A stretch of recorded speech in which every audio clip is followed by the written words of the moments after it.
Have you ever heard the expression, there are worse ways to die? Well, in today's 10-minute Bible study, we're going to look at one of those worse ways to die. We're talking about the crucifixion of Jesus Christ, a story told to us by all four gospel writers, Matthew, Mark, Luke, and John.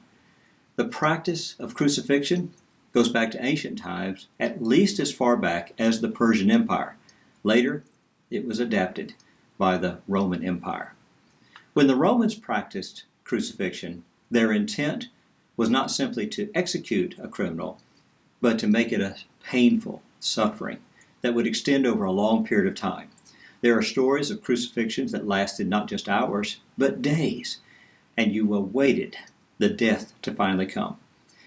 Now that runs contrary to our modern concerns for humane treatment even of criminals, and regardless of your personal opinion on capital punishment, you do see the difference between the way execution is done today and it was in ancient times. Whether it be today's electric chair, or the lethal injection of a drug, or the old guillotine that cut off the head, the intent was a swift death with a minimum of suffering and pain. But the Romans wanted the opposite. They wanted you to suffer for a long time until you finally died. They also had another purpose in practicing crucifixion, and that was a public display of Roman justice against those who commit the worst criminal acts. Because they put you out in a place where people could see it, that was a reminder to all not to break the laws of Rome. Now, the Jews did not practice crucifixion, but the Jewish leaders requested that Pilate crucify Jesus, and it was the Roman soldiers who obliged and carried out the crucifixion of Christ. Now, the location of Jesus' crucifixion was somewhere outside the city of Jerusalem. It would have been along a major highway where the passerbys going in and out would be able to witness the death of Jesus. We're told that the place where they held the crucifixion was called by the local people the place of the skull. Now, in Aramaic, their day-to-day language, that would be Golgotha. In Latin, it was called Calvary. Jesus was crucified around 9 o'clock in the morning. Mark tells us it was the third hour. He's using Jewish time, and so you start at sunrise, and the third hour would be about 9 a.m. When it came time to actually secure Jesus to the cross, they'll use nails, spikes, and his hands will be nailed to the crossbeam. The crossbeam is that piece of wood that goes horizontal, hands secured to it. The crossbeam itself would then be attached to whatever structure is going to be the rest of the cross. Now, when we say they nailed his hands to the cross, more technically, it'll be the wrist. If you run the spikes through the hand, there's the possibility that the body weight would pull the hands off. And so if you do it here where there's a bone structure that will hold the head of the spike, then the person is more secure as you've nailed him to the crossbeam. The crossbeam then would have to be raised up and attached either to a post, as you and I are accustomed to thinking of. We think of a cross as the post and the crossbeam. But sometimes the Romans used a scaffolding complex. And in that scaffolding, then, they could put several people up there securing the crossbeam to the scaffolding. Now, they actually had several different versions of what a cross might look like, but the traditional version that we associate with the death of Jesus would be that traditional crossbeam on a post, the post and the beam to the side. Now, whatever kind of structure was used for Jesus, he's going through a crucifixion, his hands nailed to the cross. After they secured the hands and had the crossbeam in place, they would then nail the feet to the cross as well.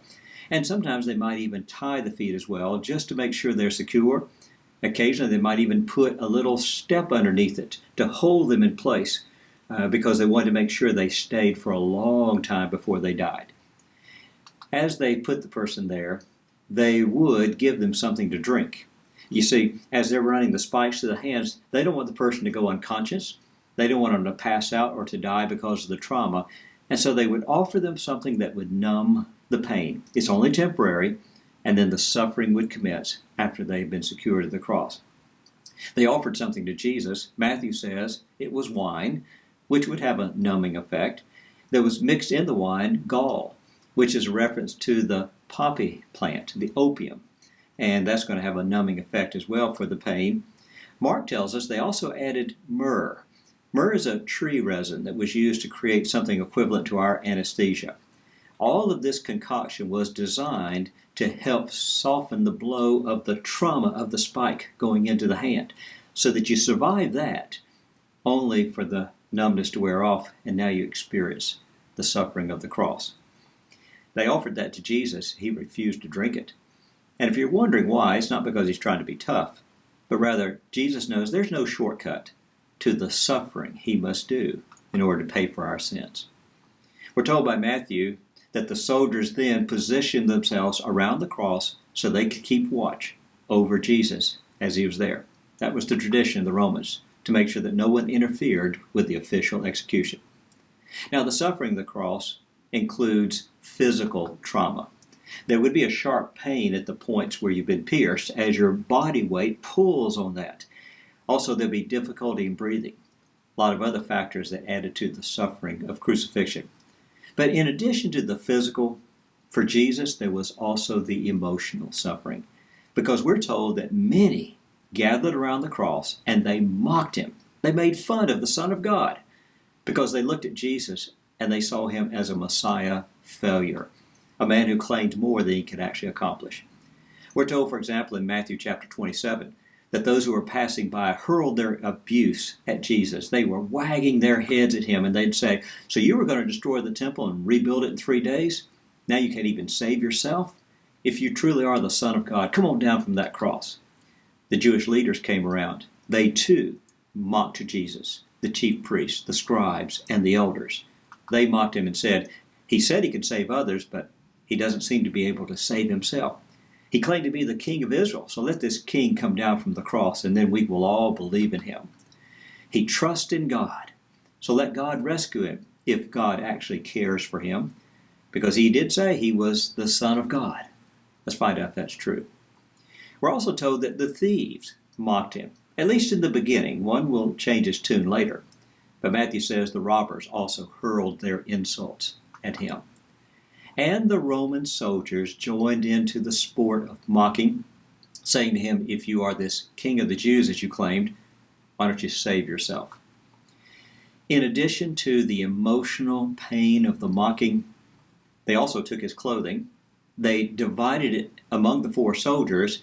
Now, he did have this seamless undergarment. It was a tunic that was woven in one piece, very expensive kind of thing. Because it was expensive, the soldiers chose not to rip it into 4 pieces, but rather cast lots. And the winner takes the tunic. Taking his clothing, well, that was pretty much the norm, because after all, you're not going to need it where you're going. You're dying. You're going to be buried. But for Jesus, it adds one more level of indignation and suffering and basically being humiliated. Because now you hang on the cross in your undergarments with your clothing taken away from you. As you picture Jesus hanging on the cross, picture the physical, the emotional, picture the humiliation that went to his death. Now, alongside Jesus were 2 robbers, thieves. We're told by the Gospel of Matthew, one on the right, one on the left. This is not uncommon for Romans, to have multiple crucifixions at the same time. If you think about it, it makes perfect sense. There's an efficiency in having several people crucified at once and then using the same set of guards for all of them. Now, oftentimes it's going to be more than 3. 3 is actually a small number. I imagine what happened on this occasion was the Jews have rushed the crucifixion process. That is, there were 2 on death row. They probably going to wait till they had several more before they had a crucifixion, but they insisted Jesus be crucified and it be done right now. And because Pilate conceded to their request, he took the 3 he had available and had them crucified. This fulfilled the prophecy, though, of Isaiah chapter 53. That's the suffering servant prophecy that describes the lamb being led to slaughter. You get down to the final verse, it speaks of Messiah, that he poured himself out to death, and he was numbered with transgressors, with criminals. He spends his last hours alongside criminals. Well, that's actually what happened to Jesus. Of course, there's one extra note Isaiah mentions. He bore the sin of many.